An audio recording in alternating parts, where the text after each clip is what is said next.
Texas Attorney General Ken Paxton has announced that he is suing a Catholic non-governmental organisation operating in Texas named Annunciation House. He alleges that it is encouraging illegal immigration and even operating a stash house for those entering illegally. Joining me now to discuss is Newsweek Senior Editor-at-Large and host of the Josh Hammer Show, Josh Hammer. Josh, this organisation describes itself as a volunteer operation that offers hospitality to migrants, immigrants and refugees in El Paso, Texas. But it seems they're doing a bit more than that.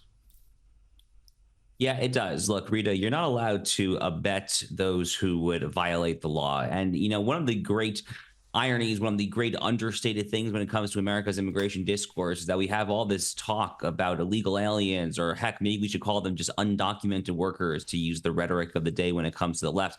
Their very first act when it comes to getting in this country is a crime. It is a crime to cross the border without permission, without authorization to do so. So if you are an NGO, if you are an organization, if you are a corporation, if you are an individual person, if you are an 18, 19-year-old United States adult, and you are aiding and abetting those who are trying to commit a crime, which again, crossing the border is, then you are liable to face repercussions for that. So good for Attorney General Ken Paxton. Ken Paxton is actually a very controversial figure, not just in America at large, but also within the conservative movement. I happen to be a longtime big fan of his for reasons just like this. Ken Paxton is not afraid to wield the political power that is vested in his particular political office to try to punish the forces of civilizational arson and to try to boost the forces of civilizational sanity. And, in America's long, roiling, cold, but at times sometimes getting slightly hot culture war and, frankly, cold civil war,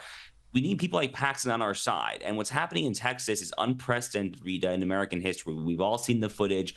It's absolutely horrible. It is absolutely horrific. And, this charity in El Paso, they might think that they're acting in humanitarian fashion. They might think that they are helping people, but who's being harmed by illegal immigration? It's all the other people of Texas. It's those who are competing against illegal aliens for jobs. It's those whose wages are being suppressed. It's those whose safety is being undermined and jeopardized on a day in, day out basis. It's the shelters. It's the hospitals. It's all those whose services are being strained by these criminals, by these trespassers, by these lawbreakers. So I say good for Ken Paxton, and also good for his boss, Greg Abbott, the governor of Texas, who is continuing now weeks into this fight with the federal government. Greg Abbott actually doubled down earlier this week, said that he is not going to back down from having the Texas Rangers and the Texas Department of Public Safety secure the southern border. That is Texas's right as a sovereign entity in our federal system of government. Good for the state of Texas. They are leading the way right now.